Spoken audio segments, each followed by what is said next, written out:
Halo teman-teman, kali ini saya akan membahas movie dari Korea yang berjudul Exhuma. Jadi movie ini mengisahkan tentang dua dukun muda modern, yaitu Hwarim yang diperankan oleh Kim Go Eun dengan Bong Gil yang diperankan oleh Lee Do Hyun. Nah, mereka berdua ini dipanggil untuk membantu keluarga imigran Korea yang diganggu oleh kekuatan jahat dengan target setiap putra sulung di keluarga tersebut.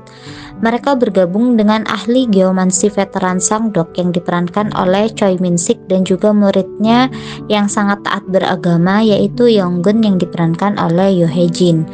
Nah, mereka berempat ini merupakan tokoh utama yang akan menyingkap kebenaran yang sangat mengerikan. Jadi di dalam movie ini terdapat beberapa ritual aneh dan berbagai adegan yang membuat merinding, di mana di balik semua itu ada sejarah Korea di masa lampau yang akan disingkap.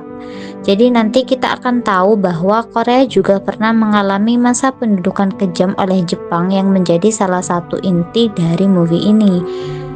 Jadi di sini nanti ada sejarah imperialisme Jepang di semenanjung Korea yang dipadukan dengan okultisme dan isu penggalian kubur yang sudah dibangun sejak awal.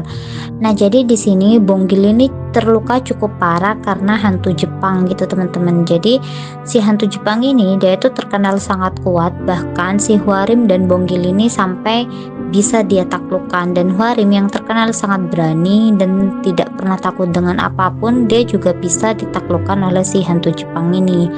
Nah, kemudian dari sinilah mereka akan mencari cara untuk bisa menghilangkan si hantu Jepang ini gitu teman-teman. Nah, di sini Bong Gil pas jadi operasi gitu karena bagian perutnya itu benar-benar sangat luka sangat parah, dan dia juga mengalami kerusakan pada tulang belakangnya yang kemungkinan besar si Bong Gil ini akan lumpuh gitu. Nah, di sini si Hwarim ini merasa sangat bersalah karena si Bong Gil ini terluka sangat parah demi melindungi si Hwarim.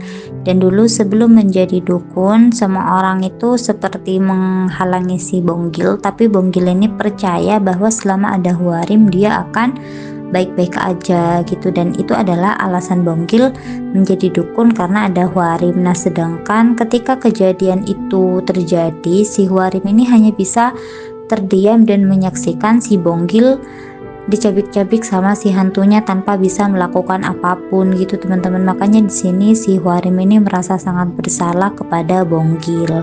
Jadi si Hwarim ini tiba-tiba kayak nge-freeze gitu ketika menyaksikan si Bong Gil ini disakiti oleh si hantu Jepangnya ini teman-teman. Nah, jadi ketika si hantu Jepang ini sudah berubah menjadi api dan dia akan pergi, baik si Hwarim, si Songruk dan juga si Yonggun ini tiba-tiba melihat kilas balik dari si hantu ini gitu teman-teman. Jadi mereka langsung merasa itu adalah hantu yang sangat sulit untuk ditaklukkan. Sedangkan di sisi lain Bong Gil ini sudah terluka dan dia berusaha sangat keras untuk bisa tetap bertahan hidup. Nah, sedangkan yang lain ini masih nge-freeze dengan yang mereka lihat gitu. Mereka seperti speechless karena pertama kalinya mereka melihat hantu yang seperti itu gitu. Dan saudaranya Hwarim juga mengatakan bahwa lebih baik Hwarim ini tidak melanjutkan untuk membasmi si hantu itu karena si hantu itu memang benar-benar susah untuk ditaklukkan. Nah, jadi ini Bong Gil ketika berhadapan langsung dengan si hantu itu, si Hwarim itu hanya bisa melihat dari kejauhan gitu tanpa bisa berbuat apapun. Dan si Bong Gil ini juga menyuruh agar si Hwarim itu untuk segera berlari gitu teman-teman. Jadi dia benar-benar ingin melindungi si Hwarim. Nah, dan di sini ada dua orang yang mereka itu juga masih berkerabat dengan Hwarim dan mereka juga bisa mendeteksi adanya hantu di sekitar mereka. Jadi adanya makhluk gaib di sekitar mereka, dan di sini mereka berusaha untuk bisa menangkap si hantu itu dengan menggunakan perantaranya si Bong Gil gitu teman-teman. Jadi si Hwarim dan juga kawan-kawannya itu pergi ke tempat si hantu Jepang itu dikubur. Jadi mereka menggali kuburannya dan di sini mereka menemukannya dengan si Bong Gil. Jadi mereka tahu gitu teman-teman tentang reaksi yang sudah terjadi kepada si hantu Jepang ini, yaitu lewat si Bong Gil. Tapi di sini Bong Gil ini juga bisa berada dalam bahaya gitu, karena ketika si hantu itu merasa kesakitan, Bong Gil juga akan merasa kesakitan. Tapi mereka berdua di sini berusaha untuk bisa tetap melindungi Bonggil gitu. Jadi mereka sudah mengetahui kelemahan si hantu Jepang itu dan mereka berusaha untuk membasminya, meskipun nanti si Songduk itu juga akan terluka dan itu sangat parah gitu teman-teman. Nah ini ketika mereka mengetahui bahwa si hantu Jepang itu dengan si Bonggil ini ruhnya sudah bergabung jadi satu gitu. Jadi Bonggil ini seperti terlihat memakan sesuatu dan di kuburannya itu memang si hantu Jepangnya itu terlihat mengambil ikan gitu. Jadi kayak mereka menjadi satu gitu teman-teman jiwanya. Dan dari sinilah kemudian mereka bisa menangkap si hantu Jepang itu dan si Bonggil bisa diselamatkan.